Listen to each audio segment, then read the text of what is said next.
I had seen that look before, though not on her face. It was a look of someone trying too hard to appear ordinary. The same look I'd studied across a table in places where trust could cost you your life.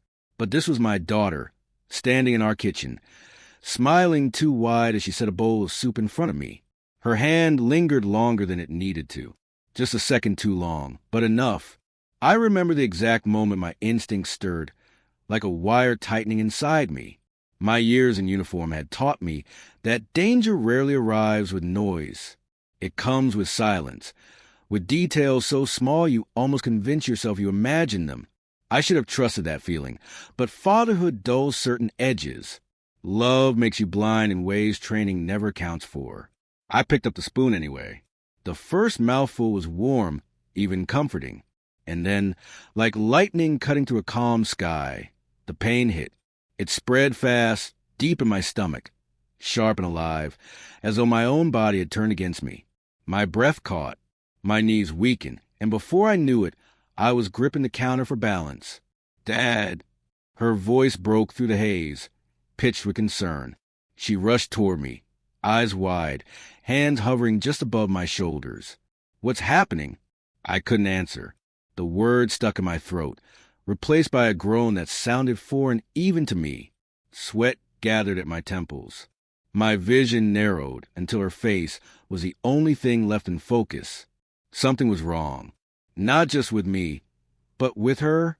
I forced the words out, jagged between breaths. "Feels like my stomach's tearing apart." She pressed her hand to my forehead, almost clinical, as if she had done this before. "You're burning up." Maybe it was the turkey sandwich from earlier, she said quickly, eyes searching mine. I should have checked the date on the package. It was possible. Food poisoning, bad meat, anything but what my instincts whispered. Yet as I looked at her, really looked, I saw it, that flicker in her gaze. Not fear of losing me, but something closer to anticipation. That's when the truth pressed itself against the walls of my mind. My daughter had put something in that bowl, and I had eaten it. The pain tightened again, pulling me down the floor. She followed, kneeling, touching my arm as if she wanted me to believe she was still the child who once held my hand crossing busy streets. "I'll make you something light for dinner," she said, her smile trembling at the edges. "Something gentle for your stomach." I forced a nod. The words came automatically, habits carved by decades of fatherhood. "Thank you, sweetheart. You always take care of me." But my mind was no longer in the room. It was moving backward, pulling me through years I had locked away. The arguments when she was 16, her rage at my rules, her silence after her mother's death, the day she left at 18 without a backward glance. Car loaded, her future chosen without me in it. For 10 years, she had been little more than a voice on the phone. And then weeks ago, she'd come back, suitcases in hand, eyes hollow, words short. "I just need somewhere to stay." I hadn't questioned it. I was too relieved to see her, too desperate to repair what was broken. Now I wondered if I had invited danger into my own home. As I pulled myself up from the floor with the help of the counter, my eyes caught hers again. The smile was still there, but the mask slipped when she thought I wasn't looking. In the reflection of the kitchen window, I saw her expression flatten into something cold, something determined. I steadied myself on the banister as I made my way upstairs, each step heavier than the last. My body shook, but not just from the pain. It was a knowledge pressing harder into me with every breath. This was no accident. In my room, I collapsed onto bed. The mattress groaned under the weight of a truth I wasn't ready to carry. My gaze found a photograph on the nightstand. Margaret, smiling, forever frozen in the years before illness stole her from us. I pressed the frame against my chest and let the glass cool my fevered skin. "Margaret," I whispered into the empty room. "What happened to our girl?" Downstairs, the kitchen filled with a familiar clatter of pans, water running, cabinet doors closing. Sounds that once meant comfort now rang like alarms. Each noise carried a question I couldn't answer. How had she reached this point? And more urgently, what was I going to do about it?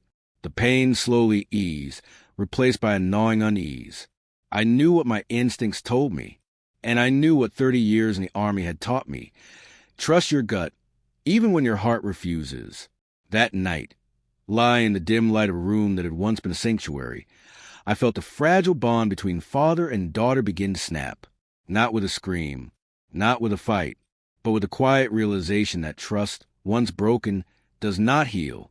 And as I drifted in and out of restless half-sleep, one thought echoed louder than the pain in my stomach. This wasn't about food. It was about betrayal. And it had only just begun. I didn't sleep that night. Not really.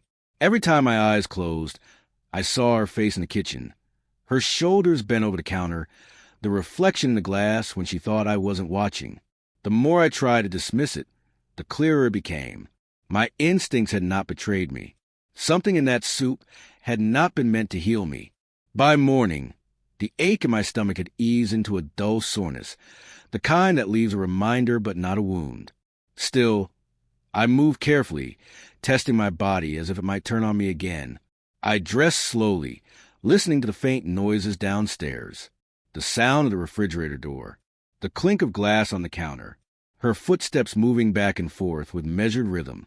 Once, those sounds would have been comforting, evidence of life filling the house again after years of silence. Now, each sound pulled at me, sharp and heavy. I lingered at the top of the stairs, hand on the banister, trying to place what unsettled me most. It wasn't the noises themselves. It was what lived beneath them. Intent. When I finally stepped into the kitchen, she was already moving with purpose.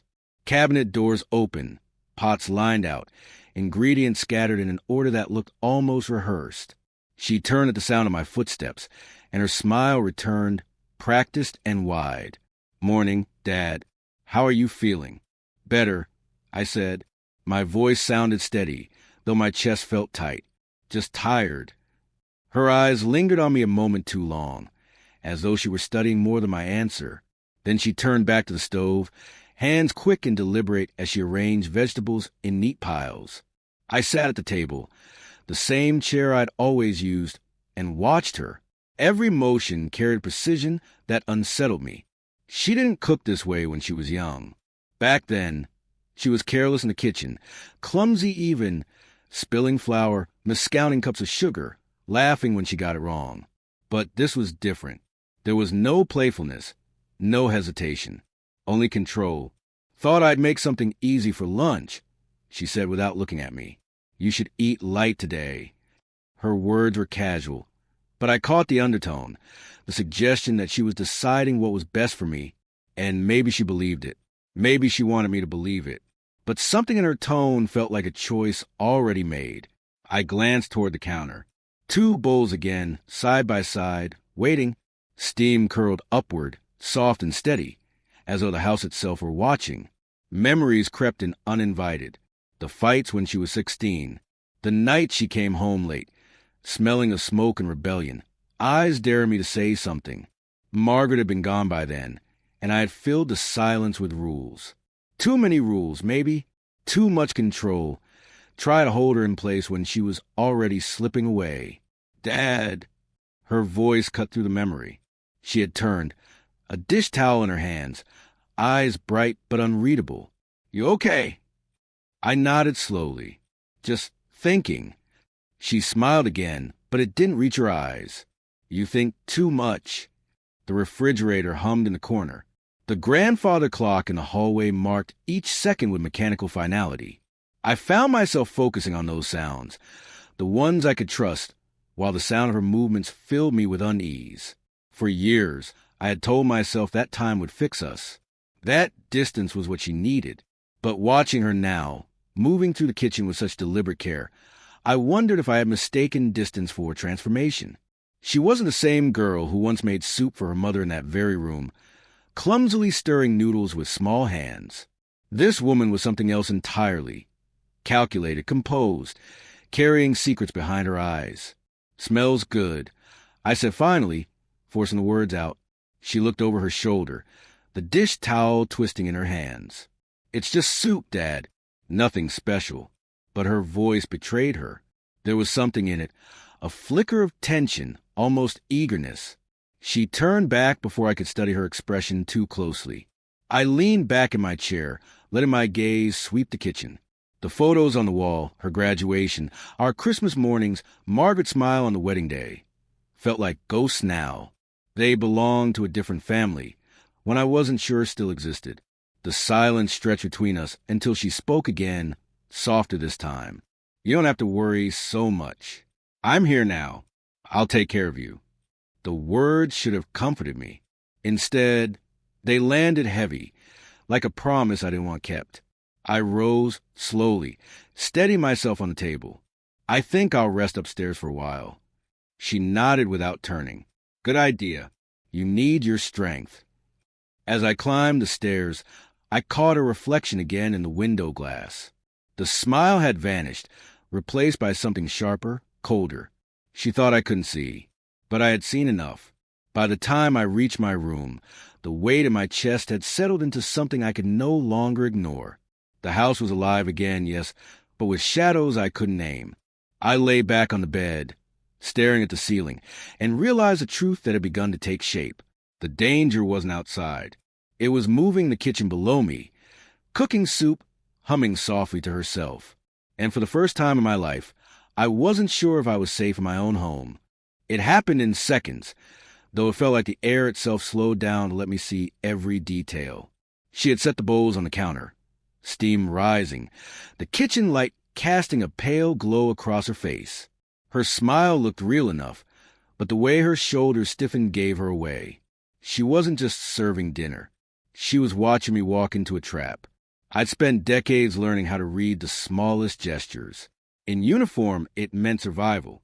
At home, I told myself those skills no longer mattered. That night, they saved me. Almost ready, she said, her voice steady but rehearsed. She stirred the left bowl with deliberate care, her wrist turning slowly, making sure the contents dissolved. Then she tucked something into her pocket, casual as if it were a spoon. But I had seen it, a small glass vial. My body went cold. She looked over her shoulder, just letting it cool a bit. I forced myself to nod. Smells good. My voice came out flat, almost too even, but she didn't notice. She was too focused on finishing what she had started. When she turned toward the pantry to grab bread, instinct took over. My body moved before my mind caught up, 3 steps across the tile, swift and silent, just like training. My hand slid across the counter, switching the bowls in one smooth motion, left for right, her plan undone in less than 10 seconds. I stepped back to my spot at the table just as she reappeared, holding the loaf of bread. Perfect timing, she said, setting the slices down. She lifted both bowls carefully, carrying them to the table with a small, proud smile. The poisoned bowl landed in front of her seat. The untouched one sat in front of me. For a moment, the world felt unbearably still. She picked up her spoon, her hand steady, and stirred gently. You should try it while it's hot, she said. I nodded, raising my own spoon. My hand didn't shake, though inside my chest something cracked. I had just handed my daughter the very thing she meant for me, and I didn't stop her. The first taste was almost pleasant. A simple broth, light and clean, but my focus wasn't on the flavor. It was on her, watching the way her eyes flicked toward me after each sip, searching for signs, waiting for me to falter. Minutes passed. She ate steadily, not suspecting, and I sat across from her, spoon moving from bowl to mouth in measured rhythm, every second an echo of a truth too heavy to hold. My own child had tried to poison me. She dabbed her lips with a napkin. You seem better already, she said lightly, colors coming back to your cheeks. Yes, I managed. My voice carried the weight of irony only I could hear. Much better. Thank you for taking such good care of me. Her smile widened, but her eyes betrayed her. A brightness lingered there, one that wasn't love. It was calculation, anticipation. She didn't know the plan had failed. By the time we finished, silence had filled the space between us, thick and suffocating. Only the scrape of spoons against ceramic broke it.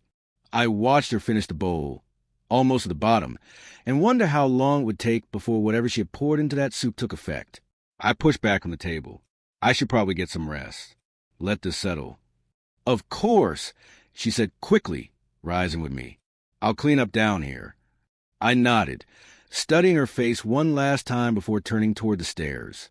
She looked calm, even cheerful, but I saw the small twitch in her jaw when her eyes drifted toward her own bowl, now empty. Each step upstairs felt heavier, not from fatigue, but from the truth that weighed on me. This wasn't suspicion anymore. It was proof.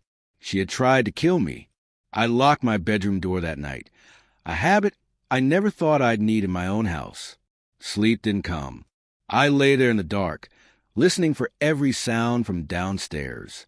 Drawers closing, dishes clinking, water running. Familiar noises turned sinister by the knowledge that the person making them had crossed a line that couldn't be undone.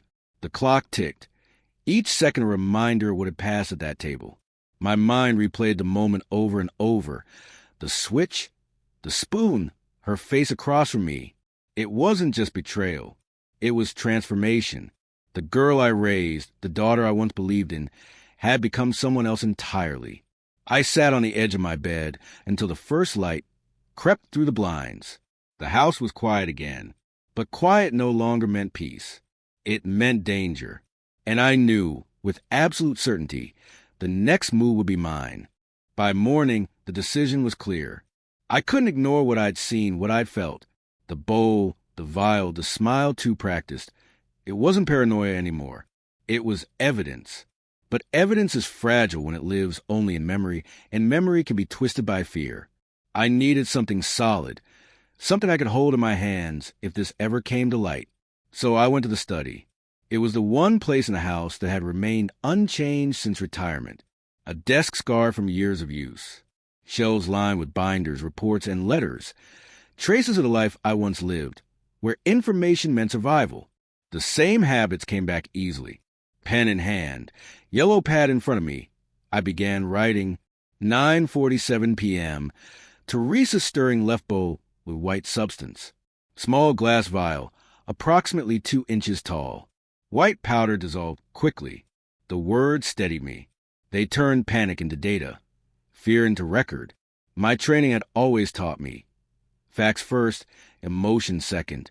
But my hand trembled as I wrote, not from weakness, but from the weight of what those facts meant. This wasn't just betrayal. It was intent. I kept writing. Every detail I could recall, the way she turned toward the pantry, the seconds it took me to switch the bowls, the look on her face when she thought I wasn't watching, small moments that could vanish if I didn't capture them.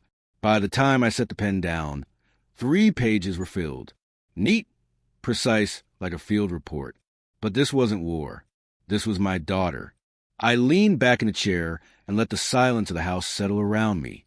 From the kitchen came the faint sound of her voice, humming to herself. Ordinary, almost pleasant.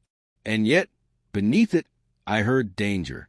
I rubbed my temples, the same questions circling in my mind. Was this really her choice? Because as much as I want to see the truth as simple, that she wanted me gone, that money was a motive, I knew my daughter. She had never been clever in that way, never disciplined enough to plan something so precise. At least not alone, which left me with another possibility. Someone else was involved. The thought cut deeper than the pain in my stomach. Had she been pushed into this? Coached? Manipulated? I pictured her over the past month. Late-night phone calls she ended quickly. The vague answers when I asked where she'd been. The sudden interest in my finances. Things I had brushed aside, eager not to push her away again. I opened my filing cabinet and pulled out my will, flipping to the pages by lamplight. Everything I owned, every account, every insurance policy, it all went to her. $500,000, maybe more. Enough to tempt anyone desperate enough to push her into something she might not have chosen alone. But if someone else was guiding her, who? I looked again at the notes I had written. The details were clear, but they didn't answer the question that mattered most. Was she my enemy now, or was she just a pawn in someone else's scheme? The sound of glass breaking snapped me from thought. I froze, listening. A moment later, her voice floated up from the kitchen. Just drop the spoon, Dad. But it hadn't sounded like a spoon. It had been sharper, heavier. I stared at the door to my study, every instinct on alert. 30 years in the Army had trained me not to ignore those instincts, but fatherhood had trained me to forgive. Now the two warred inside me, each pulling me in opposite directions. I sat there for a long time, pen still in hand, torn between anger and doubt. She had tried to poison me. That was undeniable. But was it her? Or the echo of someone else's hand guiding hers? I thought back to when she was 16, the night she screamed, "You hate me!" Mom would have let me live my life. Her voice had been raw with grief, but also with something else, desperation. I had failed to reach her then, and maybe that failure had carried forward, leaving her vulnerable to the wrong kind of influence. My gaze shifted to Margaret's photograph on the bookshelf. She had always been a bridge between us, the one who softened my edges, who could reach Teresa when I could not. Without her, we had been two broken people speaking different languages. Maybe someone else had seen that fracture and taken advantage. The pen slipped from my fingers, landing softly on the desk. For the first time since that night, my certainty faltered. Evidence was clear, but intent was murky, and intent mattered. If this went to court, if police became involved, motive would carry weight. And if there was another hand in this, someone feeding her the plan, supplying the vial, then she wasn't the only threat.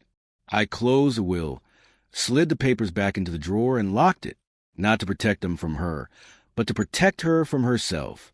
Downstairs, the water ran again. A pot clattered. She was still moving through the kitchen, like it was hers alone. I leaned back in the chair, staring at the ceiling. Doubt pressed heavier than fear. Had my daughter truly tried to kill me? Or had I just witnessed a shadow of someone else's design? The morning came heavy.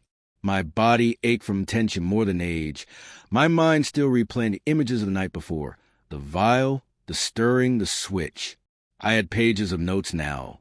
Evidence stacked neatly in my study like a soldier's report. But paper couldn't carry the weight of what lived between us. At some point, the silence had to break. She was already at the kitchen table when I walked in. The curtains were open, light spilling across her face. But it didn't soften her.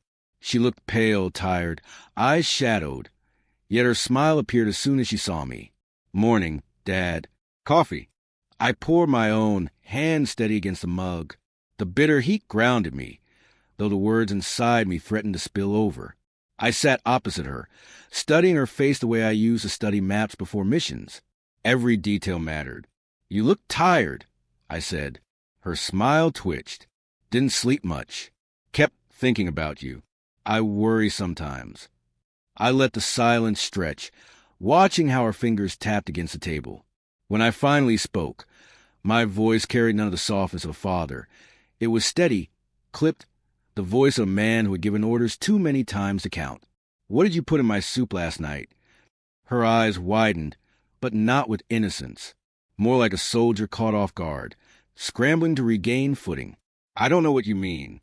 It was just soup." I leaned back, keeping my gaze on her. "Don't lie to me, Teresa. I saw everything. The vial, the powder, the way you stirred only one bowl." For a moment, she said nothing. Her throat worked as though she were swallowing words before they could form. Then she laughed softly, brittle. "You're imagining things. You've been paranoid for years.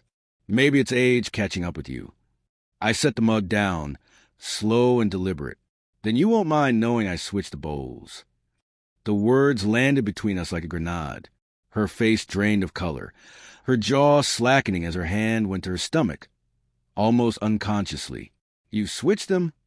"I did, while you were in the pantry." Her breath hitched, shallow panicked. She tried to speak, but her voice cracked. "That's impossible." "No, Teresa, it's reality. The only reason I'm alive right now is because you ate what you prepared for me." Her chair scraped loudly as she pushed back from the table, standing too fast, clutching the edge for balance. Her eyes darted toward the sink, then the door, like an animal caught in a snare. "You don't understand," she whispered. "I wasn't trying to." She trailed off, pressing her hands to her stomach. Tears formed at the edges of her eyes, but I'd learned long ago not to confuse tears with truth. "Then explain," I said.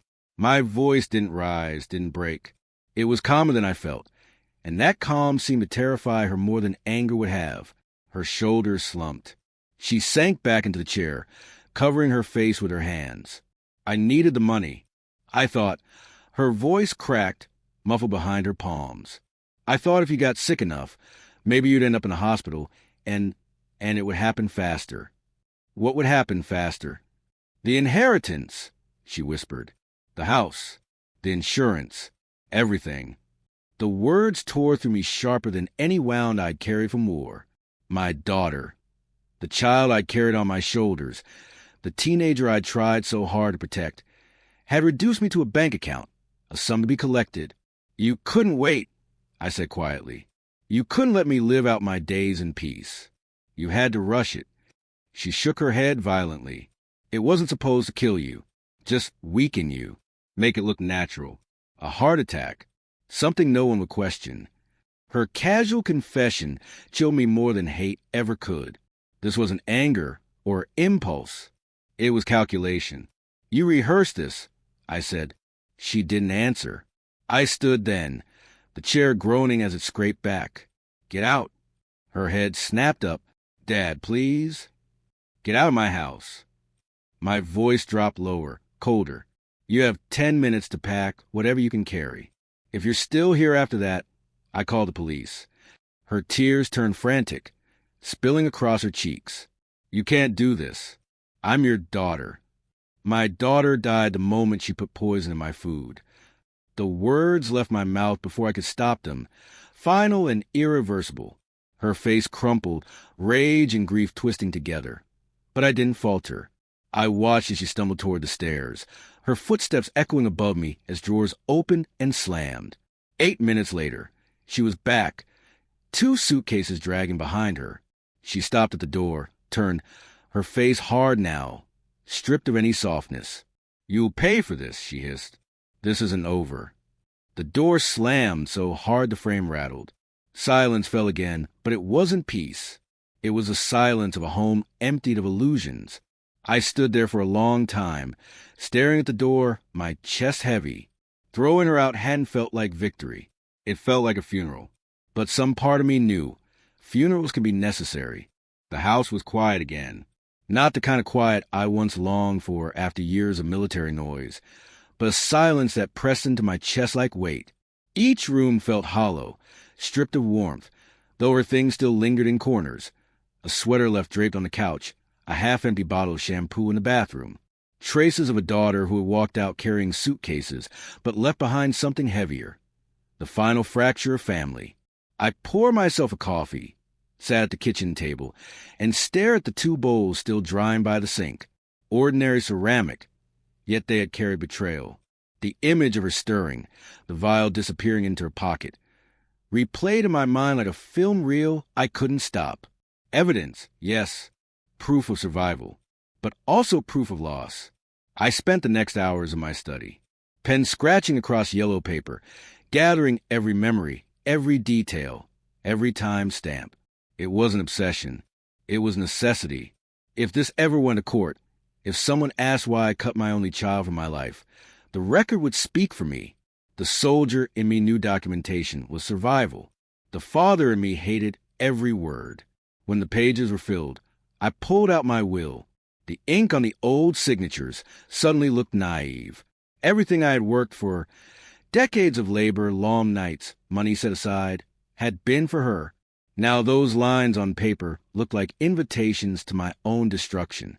I called Emily Carter, the lawyer who had guided Margaret and me through those hard months of cancer.